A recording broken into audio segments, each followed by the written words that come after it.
We're back and talking Africa opportunities, objectives and dreams, and continuing our discussion with Professor Dr. Nevine Nakhla, Professor of Business Administration. Dr. Nakhla, as we've seen earlier in the report, Egypt's top diplomat, Dr. Badr Abdelati, and his important visit to Japan, that is actually proving the importance of Egypt's diplomacy and moving forward, not only in Africa, but also Asia. Of course. His Excellency, our Minister of Foreign Affairs, Dr. Badr Abdelati, we saw him in his visit to Korea, his visit to Japan, and we saw also the multi-relation activities. He met also with all the presidents of African presidents were attending the same forum and the same gathering. Positioning Egypt as the heart of Africa and the heart of diplomacy. This is very important to have this multi-relation because of our positioning as the gateway for the African market. Now with the economic transformation and the economic growth of the AfCFTA, the African Free Continental Trade Agreement, anything which is made in Africa goes to Africa as one market. Positioning ourselves as the gateway is very important, and we saw a lot of foreign direct investment on our land, and this will open the doors for trading and transmitting these products through our country to all the African countries, 54 countries, one market. So it is connectivity of the diplomacy with the economic reform and the economic growth. This is very, very important. We are not only positioned as the Arab country or Mediterranean, but the heart of our continent. Definitely, and we've seen actually very important activities inviting the Japanese companies to invest in the Suez Canal economic zone. We have seen Egypt's evolving economic narrative, which is actually reshaping the global supply chain dynamics as a whole. Egypt's participation and helping in accelerating regional integration. And this is also happening all over the African continent, accelerating regional integration, opening new horizons of cooperation and ventures with African companies. Exactly, and we saw Egypt also.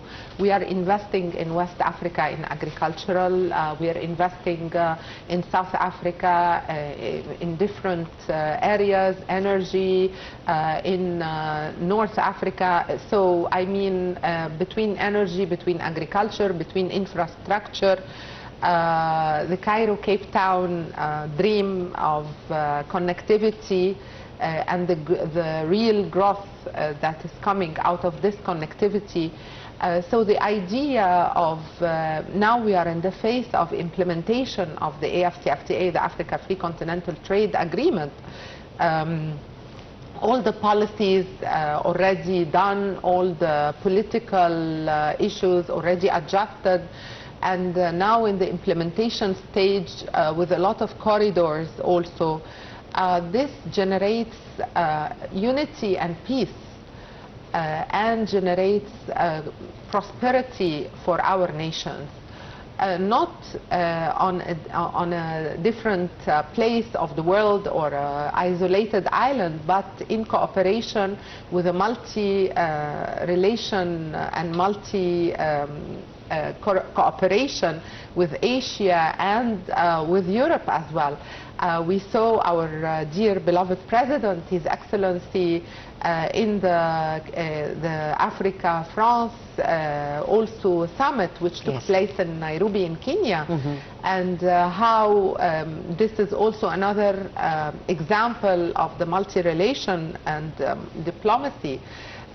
So we are not, Africa in general, we are not separated from the whole world, but we are really on very good terms and on very good diplomacy for the sake of economical growth.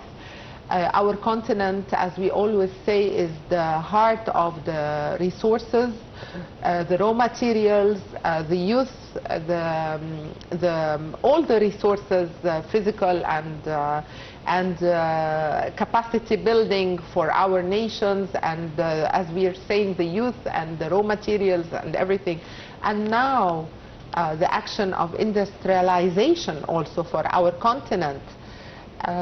This is also the knowledge transformation, yes, from all over the world back and forth to our continent. So this integration, one market, diplomacy, multi-relations is the future of our continent, actually. Yes, definitely. And we've seen this sense of, glad that you've mentioned capacity building.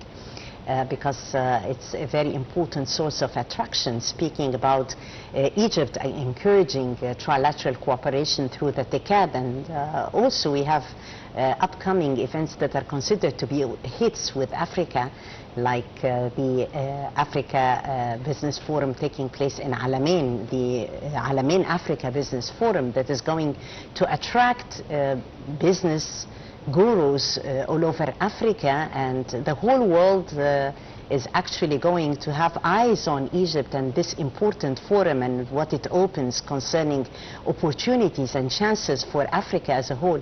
Let me say also for the region and the world. Exactly, and choosing the place is brilliant. Yeah. Very smart marketing. Choosing, exactly, choosing our Alamein, which was not known for the African region. Also, the Pan-Africa Tourism Board coming to El Alamein and pinpointing the place as a tourism area instead of going to other places outside our continent. On the Mediterranean, this is a brilliant place. The Africa Business Forum, which will be in El Alamein, it will start from the 20th of this month, the 20th of June. We are almost there, less than 3 weeks, and extended to the 24th. And then we will start the assembly, the African Union Assembly, General Assembly, and the big meetings of the high-level political meetings from 24 till 27, with different on the side events and on the margin events with UDA NIPAD, with Afrexim Bank, with the AFDB Bank, with the African Union. We are expecting to receive 20 head of states with private sectors, big investors to our continent. So actually, El Alamein Africa Business Forum is a very huge event. All the world eyes on it, and we are expecting thousands, not less than 15,000 participants. Already all the hotels over there and all the Airbnb places are already booked, fully booked. Yeah, it's translating actually how Egypt has really succeeded in translating this sense of political dialogue and diplomacy into engagement on solid grounds, translating this also into economic partnerships. Because mind you, we're going expected to see on the sidelines of the Africa Alamein Business Forum lots of partnerships. Exactly, and lots of MOUs are going to be signed. Yes. Already they are into preparation with lots of different organizations from all over the world. Yes. So inviting the world to our Alamein, Mediterranean, beautiful city of peace and prosperity, it's a pride. And also we are sure that after this Alamein Africa Business Forum, a lot of impactful on the ground implementation of so many initiatives and so many things that will take place in this great forum. Yes. Dr. Nevine, since Egypt's chairmanship of the Year of the African Union, that we have actually reaped great fruit of this important year, and in our relations with Africa, we've seen lots of tangible economic opportunities taking place, and also a sense of long-term economic partnerships happening on solid grounds. How did we proceed in your opinion? How did we build on what the tangible results and achievements that has been there after this fruitful year for Egypt and Africa? We see that Egypt has a very strategic view and very strategic way of reacting and of planning. So after and during the African Union chairing, we have continually invested in a lot of African countries, continually integrated a lot of businesses and a lot of relations. For example, the Nyeri dam that is in Tanzania, and Egypt has, with different companies, Egyptian companies, governmental and private, they built this dam with a lot of investment in mining, a lot of investment in agricultural, a lot of investment in many in the AI, in the transformation of knowledge transformation, a lot of relations and diplomacy, as well as economic stability and economic relationship. Also, it's good to mention that Egypt is opening the doors now with the high school vocational schools, which are accredited by the Egyptian Ministry of Education and Vocational Education, opening the door for the African Union to bring students from all over Africa to have the high school education in Egypt. And this is also our soft power of transferring knowledge and transferring education to our youth. Mm-hmm. And as I've learned from the African Union Commissioner to introduce ourselves as an African living in Egypt, so now we will have our students from all over the continent, the 54 countries, educated in one of the African countries in our beloved country, Egypt, going back to their communities, going back to their countries, talking about the amount of education they took and hospitality. Also, Al-Azhar University is a very respectable example of the Egyptian education to many African students. Yes. And lots of assets and soft power, of course, and culture. See in the celebration of Africa Day how those traditions and those vibes that were there made all those presents quite united. So soft power of Africa still unites us. Also, what unites us is a sense of that we are being adamant, a sense of perseverance concerning solving African challenges through Africans, through African solutions. Definitely. And we saw in the last few years, in the last actually 5 years, from the start of the African Free Continental Trade Agreement, the AFCFTA, we saw that African nations are really talking about their challenges and solving the challenges by themselves. We saw also in January 2026 the new rating agency, the African new rating agency that is African, to reduce any bias, to put harmonization, standardization for rating the countries in our continent, and opening the investment, opening the opportunities and prioritizing a lot of investment in our continent. This is also a very important move to have our own African rating under the African Union and the peer review, the Africa peer review organization. So all these things taking place, getting together in different occasions.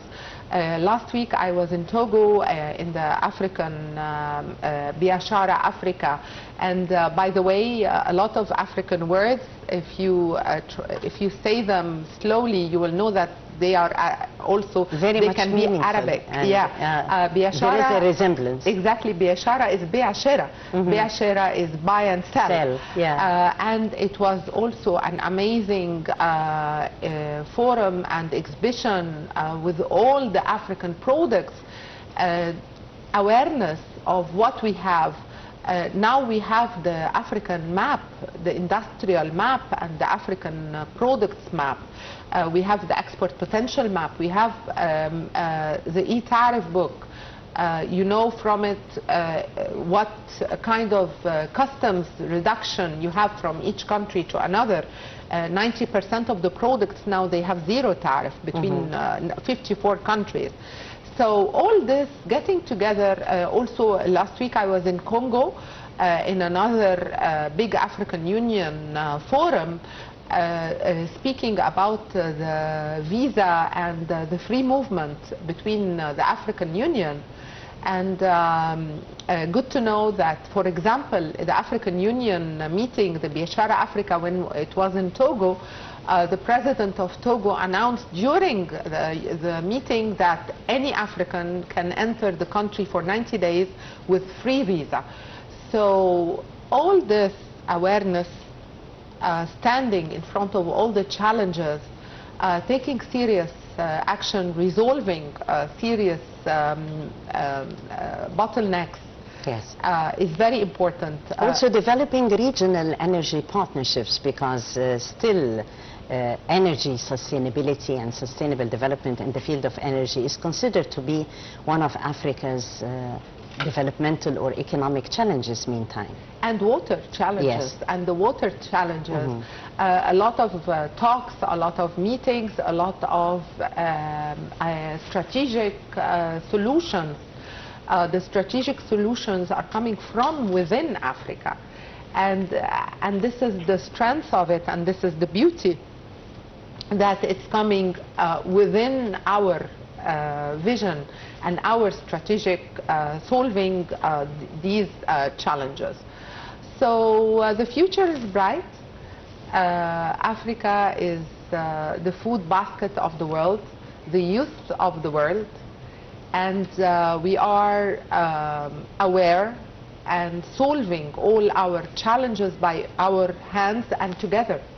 The diplomacy and getting together and uniting, as you were saying in the Africa Day, we were celebrating last week on the 25th of May, the Africa Day. A lot of events took place in Egypt and in all our embassies all over the world, and all the African countries celebrating Africa Day.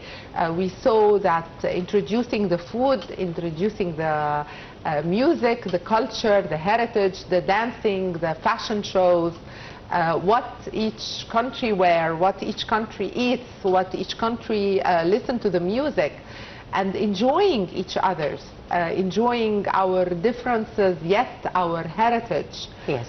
Is the beauty of it. It's definitely the beauty of it, and it brings us closer together. Of course, Egypt's approach vis-à-vis conflict resolution is commended all over Africa.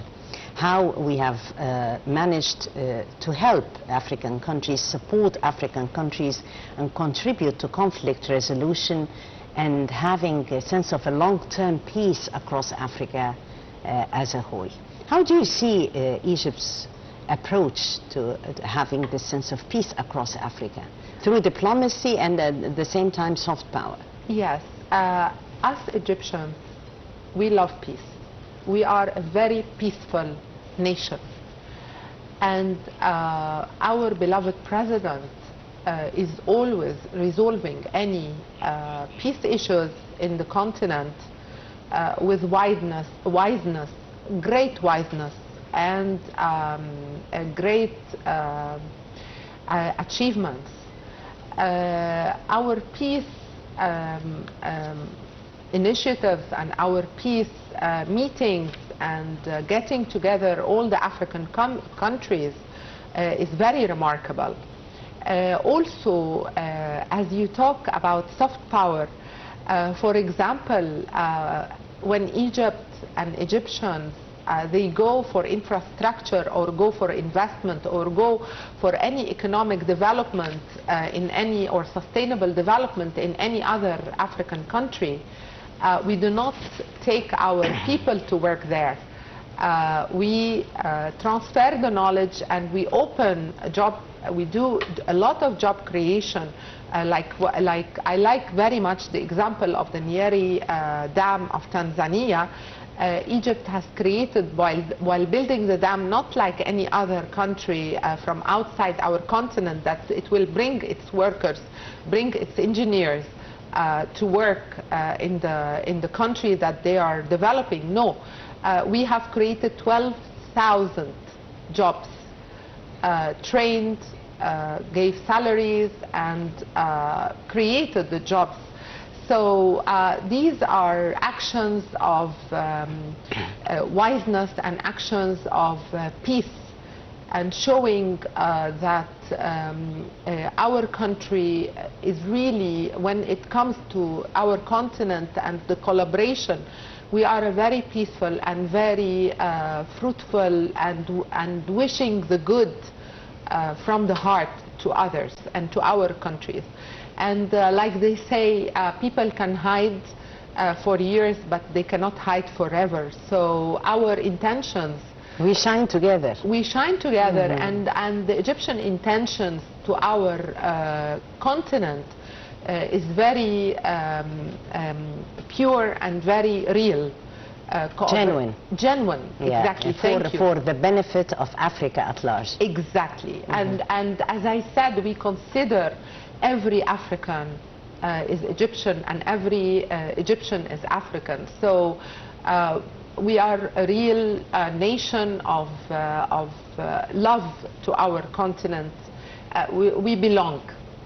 Definitely we belong. Concluding this fruitful discussion, Dr. Nevine, and if we're talking about the pillars of Africa's future and Egypt's sharing in achieving this sense of prosperity for Africa, how do you see Africa's future, and what would be the main core or the pillars for drawing this fruitful and optimistic future for the continent?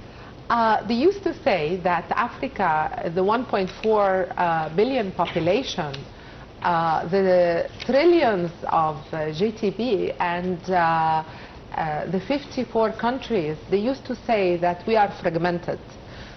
Small countries, small economies, fragmented.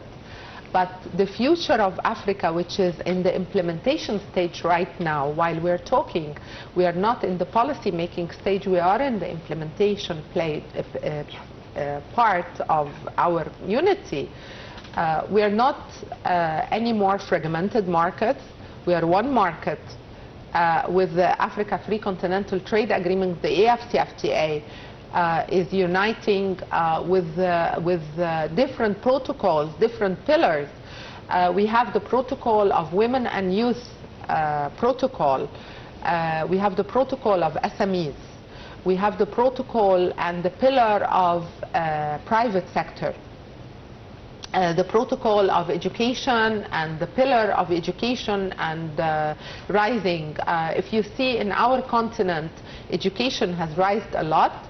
And a lot of the percentage of MBA, the percentage of high-level education in our continent has risen quite a number.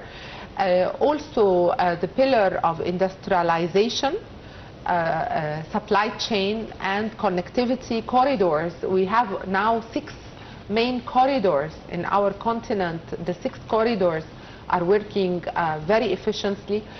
We see that within our continent, a lot of countries, they have made inland transportation and corridors with no visa between these countries. And the most important pillar, before we leave our dear viewers, is the PAPS, the Pan-Africa Payment System.